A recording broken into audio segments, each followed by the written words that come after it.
Hey folks, yeah. Yesterday we had a conversation came up between me and someone else, and it was about supporting one another.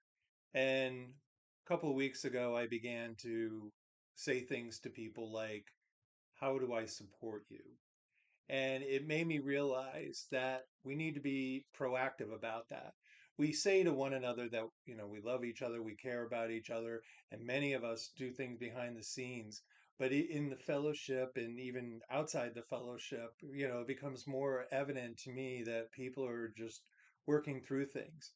So in this conversation yesterday, one part of it was I was saying, how do I support somebody? And I said, one of the things I see, like in my case, is that just having somebody in the room, not necessarily talking to me, but just being in the room kind of stabilizes me. And that's why I came up with that thing that I wrote about um, a while ago, that there's a vibration that happens when people get together and they move together and things like that.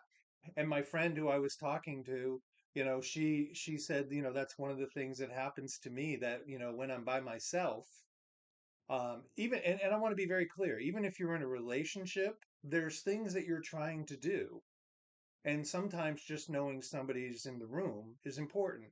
So I've said to people, for months and months and months, if you're working on paperwork, you got some things to fill out, I may not be able to help you, but I'm here to support you. And when I say support you, it might be you kind of sigh, or you take a deep breath because you're hung up on something. The body of Christ is here to edify, to encourage, and to exhort one another two things. So I want us to think about this because, like I said, in my own life, there's things I do. I was saying the other day that on Saturday, my wife was upstairs. She was doing what she was doing. Jacob was doing what he was doing. But I was trying to put together some things, to set up, to do some messages, to set up and do some things, to locate a bill. Some of it was paperwork, some of it wasn't. It's not that I can't do paperwork. It's just that sometimes I get caught up in my own vibration and things. It's not that I'm not independent. It's not that you're not independent.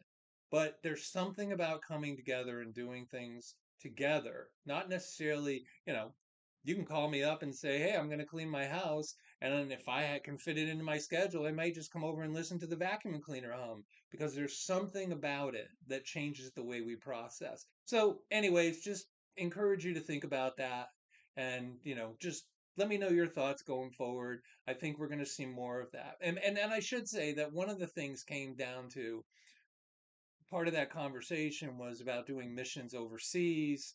Like we're supporting SE, but some of the people in our fellowship have traveled to other countries. But now there's this appeal to do some things inside the states. And I was saying, well, many years ago, I was with a group of people, and we brought in 150 students, and we worked on something like 120 houses. We did everything from roofs to handicap ramps to painting to, whatever it was that the homeowner needed. And kids all stayed at the high school. And I think that we need to consider more and more about just being supportive of one another when things are going down.